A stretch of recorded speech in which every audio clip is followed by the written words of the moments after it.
Vamos lá, querido, nós estamos no meio de uma série chamada Fábrica de Ídolos. Fábrica de Ídolos.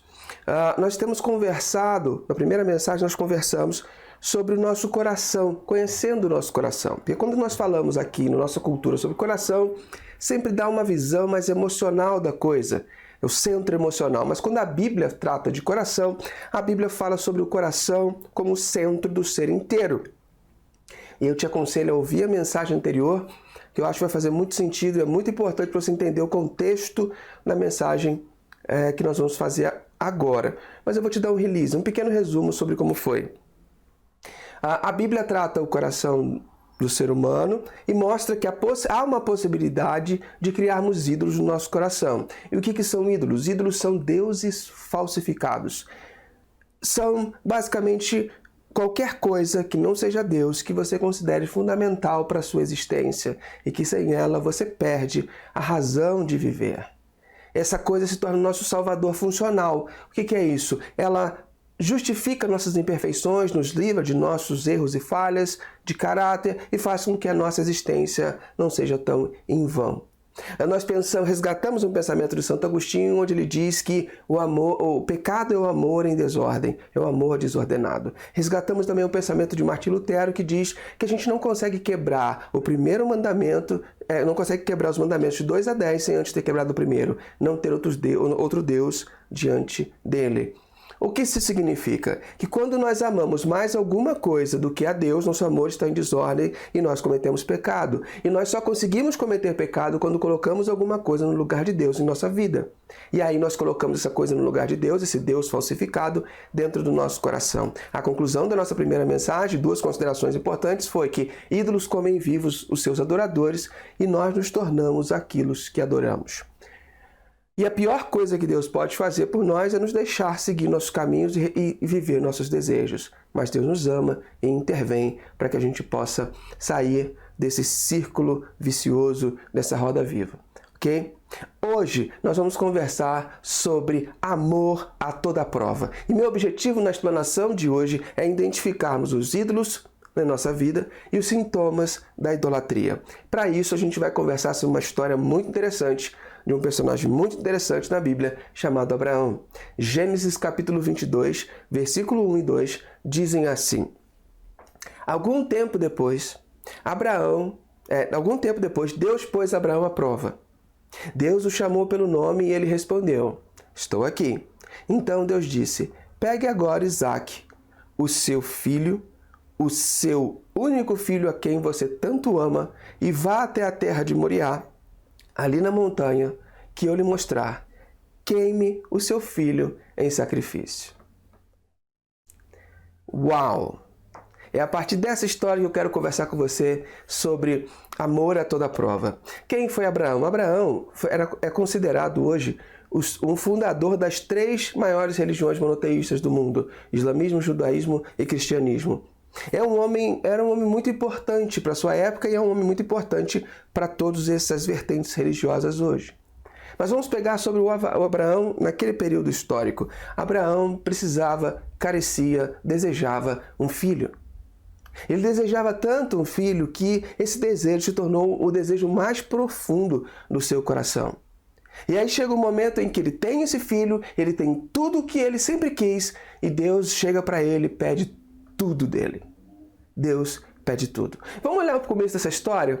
O começo da história de Abraão, mais assim empolgante, começa em Gênesis capítulo 12, versículo de 1 a 3, onde ele recebe um chamado. Ele recebe o chamado onde Deus chega para ele e fala: Abraão, pega a tua família, sai da sua terra, do meio dos seus parentes, e vai para uma terra que eu vou te mostrar. E lá eu vou abençoar você e através de você eu vou abençoar todas as famílias da terra. Abraão recebeu um chamado de Deus, onde ele teve que abrir mão de quase todas as esperanças e coisas que um coração humano deseja nesse mundo. Ele teve que abrir mão de família, de relacionamento, dos parentes, do lugar mais próximo, talvez de sonhos que ele tinha ali, ele teve que abrir mão. Só que o fato desse chamado requerer que ele abrisse mão disso tudo, esse chamado deu para ele também uma grande esperança. A esperança de ter um filho, porque a promessa dizia: eu vou abençoar através de você todas as famílias da terra e os seus descendentes serão como estrelas do céu. Ou seja, Deus prometeu para ele aquilo que ele mais amava, um desejo no seu coração. Prometeu um filho, porque ele tinha uma esposa estéril, uma esposa que não podia dar para ele filhos. E Deus prometeu que ela daria luz. E eles tiveram que esperar. Talvez Abraão tenha sido o homem na face da terra que mais esperou para ter um filho. Abraão tinha mais de 100 anos e a sua esposa Sara tinha mais de 90 anos quando eles conceberam. Você pode ver isso em Gênesis capítulo 17, versículo 17 e Gênesis 21, versículo 5. E ela concebe um filho e a esse filho dá o nome de Isaac, que significa riso. E por quê? Porque quando Deus prometeu que ela engravidaria, ela já era idosa, ela sorriu, ela riu de ironia, dizendo, nessa idade eu vou ter filho? E depois, quando ela concebe o filho, ela ri de alegria e fala que todas as pessoas iam se alegrar com ela, porque ela teve um filho, que Deus cumpriu sua promessa. Então Isaac passou a se chamar, o filho dela passou a se chamar Isaac, que significa riso. O riso da dúvida e o riso de alegria. Mas até chegar nesse ponto deles conceberem, foram anos de infertilidade.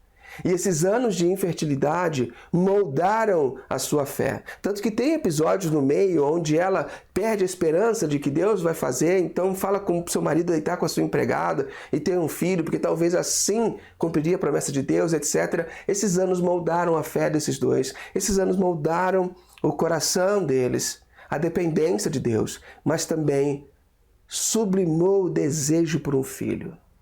Amplificou esse desejo, colocou esse desejo por um filho na prateleira máxima dos seus corações. Porque pensa bem, o filho era a prova de que Abraão não era tolo, de que ele acreditou naquelas palavras de Deus, de um Deus desconhecido, e agora se concretizou, ele teve um filho, era a prova de que ele não era um tolo. Mas também o filho seria o seu sucessor, porque todo patriarca queria e precisava de alguém que o sucedesse, que desse continuidade à sua família. Mas nesse ponto da vida em que Deus chega e pede o seu filho, a questão na vida de Abraão era: você esperou e se sacrificou, a sua espera e o sacrifício foi por Deus ou pelo menino? Deus foi um meio para um fim na sua vida, Abraão? De quem era o coração de Abraão? De Deus ou do seu filho? Ele havia aprendido a amar somente a Deus e a confiar seu coração a Deus? Parece que não. E então Deus entra com esse pedido. Pegue agora Isaac, o seu filho, o seu único filho, a quem você tanto ama, e vá até a terra de Moriá, ali na montanha que eu lhe mostrar, queime o seu filho em sacrifício. Esse era o teste final de Abraão. Porque Isaac se tornou tudo para ele. A afeição por um filho tornou-se adoração. O sentido da vida de Abraão dependia do amor e bem-estar de Isaac. Ele transformou um ente querido em um Deus falsificado em sua vida. E aí então vem esse pedido escandaloso. Desculpe. Mas quando vem esse pedido escandaloso, você não percebe reações escandalosas de Abraão. Você não percebe Abraão escandalizado, perdido, porque tem um contexto, um pano de fundo na vida de Abraão. Para a gente entender por que esse pedido faz sentido para Abraão, nós temos que entender duas coisas. Uma questão cultural e a lei da primogenitura. Primeiro, sobre a questão cultural, John Levenson, que é um estudioso judeu que leciona em Harvard, diz assim: culturas antigas não eram tão individualistas como a nossa. Esperanças e sonhos das pessoas nunca se referiram ao sucesso, prosperidade ou proeminência pessoal, visto que todos faziam parte de uma família e ninguém vivia afastado dela. Esperanças e sonhos se referiam a todo o clã. Então, era uma noção maior de família estendida e não de individualidade. Então pega esse conceito, associa esse conceito à lei da primogenitura. O que era a lei da primogenitura? Deus disse que a todo primogênito da terra do povo dele deveria ter uma marca consagrada a ele. Que esse primogênito deveria ser de Deus. O que isso significa? A consagração do primogênito significa que toda a família da terra estava em dívida com Deus pelo seu pecado. Toda a família. Então Deus, quando pediria o primogênito, Deus então estava cobrando a dívida de Abraão. estava cobrando a dívida do pecado da família de Abraão. O filho morreria pelos pecados da família. Tanto que a última punição que Deus dá ao povo do Egito, por não deixar o seu povo ir embora, é requerer sobre o pecado do povo do Egito e mata todos os primogênitos. Percebe? Então, o primogênito era a continuidade da família e essa continuidade da família era consagrada a Deus, era de Deus. E se Deus pedisse, Deus estava sendo justo pedindo, porque o primogênito era dele para pagar os pecados da família. Então, quando você junta todas essas duas questões importantes, a gente entende por que Abraão não se escandalizou com esse pedido. É um pedido para Abraão entendível, porém, não menos terrível. E duas coisas talvez ficavam martelando na cabeça de Abraão, enquanto ele pegava seu filho, pegava a lenha, pegava todo mundo e ia para onde Deus tinha mandado. A primeira coisa era que Deus era santo. E se Deus é santo, beleza, ele tinha o direito de requerer o preço do pecado da família. Isso é fato. Deus tinha esse direito. Deus é santo. Mas, por outro lado, Deus tinha feito uma promessa a Abraão. E Deus é justo. Então, como Deus poderia ser santo e justo ao mesmo tempo? Ser santo e gracioso ao mesmo tempo? Como que ele iria cumprir a promessa que ele fez, sendo que ele iria requerer a vida de Isaac? Como que ia dar continuidade? Como ele iria cumprir, então, a sua promessa? Essas duas coisas martelavam na cabeça de Abraão. Como Deus pode ser santo e justo ao mesmo tempo? Como ele pode ser santo e gracioso ao mesmo tempo? Gênesis capítulo 22, versículo 5 fala: Então Abraão disse aos seus empregados: Fiquem aqui com o jumento. Eu e o menino vamos ali adiante para adorar a Deus. Daqui a pouco nós voltamos. No coração de Abraão, ele entendia que Deus ia dar um jeito de sair dessa. Como? Ele não sabia. Mas Deus era tanto justo quanto gracioso, tanto santo quanto gracioso. Ele era amoroso e justo, e ele ia dar um jeito de sair dessa. Havia uma confiança, Deus iria conciliar a sua santidade e a sua justiça. Então Abraão não ficou zangado e não ficou abatido, ele simplesmente sobe a montanha. E ele sobe a montanha. Ao subir a montanha, quando chegaram ao lugar que Deus havia indicado, Abraão fez um altar e arrumou a lenha em cima dele. Depois amarrou Isaac e colocou sobre o altar em cima da lenha. Em seguida pegou a faca para matá-lo. Mas nesse instante, lá no céu, o anjo do Senhor o chamou dizendo: Abraão, Abraão! Estou aqui, respondeu ele, com a faca na mão. O anjo disse: Não machuque o menino e não lhe faça mal algum.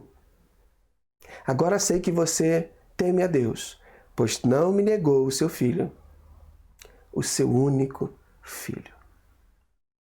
Era um teste, acima de tudo, sobre amar a Deus acima de todas as coisas.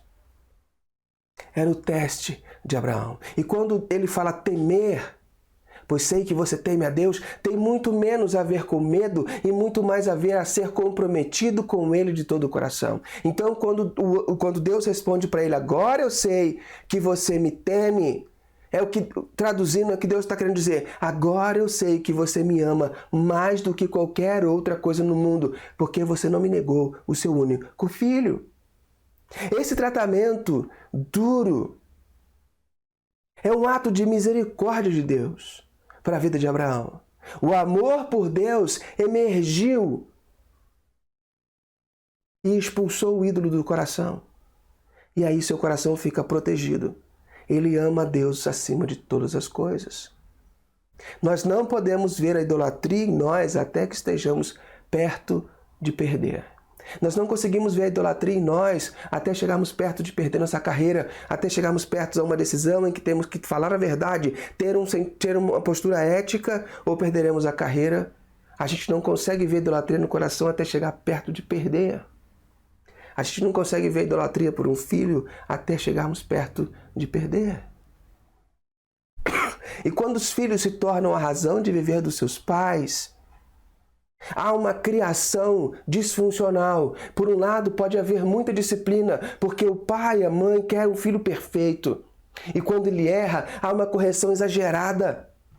Por outro lado, pode haver muito pouca disciplina, porque aquele pai e aquela mãe não conseguem suportar a rejeição do filho, por isso não os corrige, porque o filho tornou-se a razão de viver dos pais.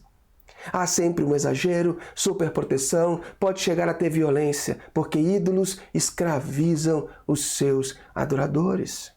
O amor e o sucesso do filho se tornam a identidade dos seus pais. O filho, ele vai falhar, porque nenhuma criança pode suportar o peso da divindade. As expectativas dos pais em relação aos filhos desfiguram o espírito dos seus filhos. E aí você pode dizer, mas pastor, isso é uma história de muito tempo atrás. Hoje em dia seria absurdamente Deus pedir um sacrifício de criança ou alguém sacrificar crianças a qualquer divindade. Será mesmo? Nós vivemos numa cidade grande. Quantos filhos não são abandonados em escolas o dia inteiro? Ou são abandonados por seus pais na criação, porque os seus pais têm que dedicar suas vidas ao altar da carreira, do sucesso financeiro? Quantas crianças estão sendo criadas à margem de uma relação decente com seus pais, porque a carreira, ou o sucesso financeiro, ou a independência vem em primeiro lugar? Muitas crianças hoje são sacrificadas no altar do mercado de trabalho, no altar da realização pessoal. Quantos casamentos não são destruídos? Quantos filhos ficam rachados ao meio porque os seus pais sacrificaram seus filhos no altar da felicidade e da autorrealização? Então não é tão distante assim essa realidade de Abraão para a nossa realidade. Só que se o primogênito era quem pagava os pecados da família, os pecados da família de Abraão, de Isaac, ainda continuavam lá. Porque o carneiro que Deus proveu e Abraão matou no lugar do filho, o substituto, não anulou o débito da família de Abraão. Só que anos mais tarde, nas mesmas montanhas, outro primogênito estava sobre o madeiro. E quando ele clamou sobre abandono, Eli, Eli, lama sabachthani, ninguém respondeu. Não veio substituto do céu para ser morto em seu lugar. O verdadeiro substituto de Isaac foi Jesus, que morreu para suportar a nossa punição. Quando João Batista olha para Jesus, ele responde a pergunta que Isaac fez naquele momento junto com Abraão. Quando Isaac fala, pai, eu estou vendo a lenha, eu estou vendo o altar, mas onde está o cordeiro do sacrifício? Anos depois essa pergunta ecoa na Escritura e João Batista, quando olha, vê Jesus caminhando, ele diz, eis o Cordeiro de Deus que tira o pecado do mundo. Jesus é o substituto verdadeiro e perfeito de Isaac para suportar a punição que devia ser nossa. Pedro escreve isso na sua carta, no capítulo 3, versículo 18. Ele fala, pois o próprio Cristo sofreu uma vez por todas pelo pecado, um homem bom em favor dos maus, para levar vocês a Deus. Ele morreu no corpo, mas foi ressuscitado no espírito. Essa é a solução para a idolatria. Oferecer os nossos Isaques a Deus, pois eles não são seguros sendo guardados conosco. Só com a certeza, segurança do amor e significado em Deus, nosso coração pode ter segurança para abrir mão dos nossos Isaques. E aí nós podemos dizer, Deus nos ama, pois não nos negou o seu filho, o seu único filho. Podemos repetir essa frase de Abraão. A frase que ele disse a Abraão, agora eu vejo que tu me amas, porque tu não me negou o seu único filho. E nós podemos ecoar essa frase para Deus, eu sei que tu me amas, porque tu não me negou o seu único filho.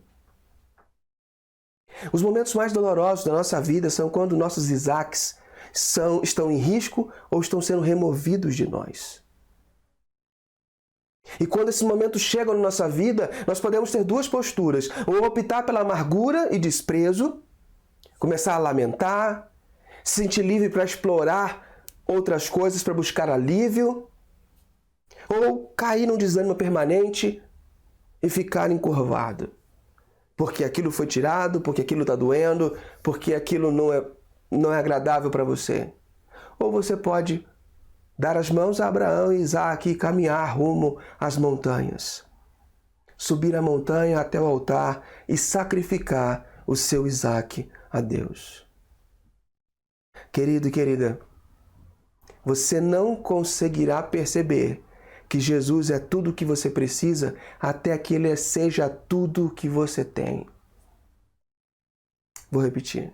Você não conseguirá perceber que Jesus é tudo de que você precisa até que Ele seja tudo o que você realmente tem.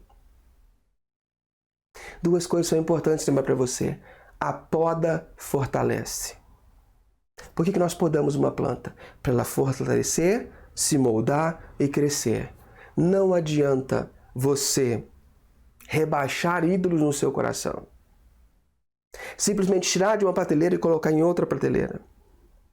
Isso não adianta. Você só vai estar podando e ele vai crescer mais forte. Ídolos não podem ser rebaixados. E a outra coisa que eu quero te dizer é que pecado cresce no escuro. Os ídolos precisam deixar de ser ídolos. Nós precisamos sacrificá-los a Deus, porque não são seguros. Mas isso só acontece quando verdadeiramente estamos dispostos a viver sem essa tal coisa. Quando eu olho para essa coisa importante na minha vida, eu digo, você é uma coisa boa. Eu aprecio muito. Mas só porque eu tenho a Deus, eu posso viver sem você. Porque eu tenho a Deus, eu posso viver sem você, porque a minha vida está escondida nele. Isso serve para todos os ídolos. Você só consegue se livrar quando você percebe que a sua vida não está nele. Se você tem dependência amorosa, você vai olhar para um rapaz, para uma moça e falar assim, você é bonita, você é bonito. Daria um match, seria legal, mas você não é minha vida. Jesus Cristo é minha vida.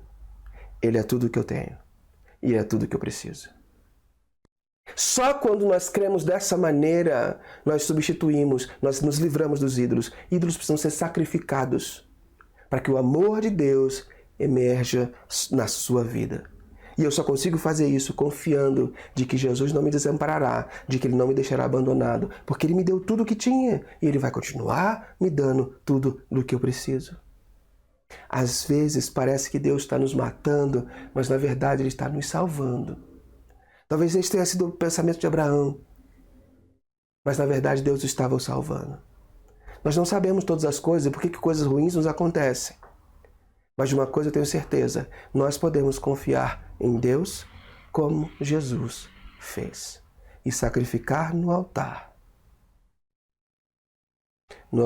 de Deus, os nossos ídolos, para que o amor de Deus emerja. E quando esse amor vem e emerge, eu estou livre para ajudar pessoas a se libertarem, a influenciar pessoas para que eles possam encontrar o seu caminho de volta para Deus. Talvez nessa manhã Deus esteja pedindo, dá-me o seu Isaque como sacrifício. Vem me servir sem amarras, deixa eu te libertar. Porque filho preso a essas coisas, a esses ídolos, em verdade você não vai conseguir me adorar. Vem para cá, vem ser do meu jeito, porque hoje eu quero te moldar. Eu quero dar um tempo para você orar nessa manhã, enquanto cantamos uma canção, e logo depois voltamos para orar juntos e encerrarmos esse momento.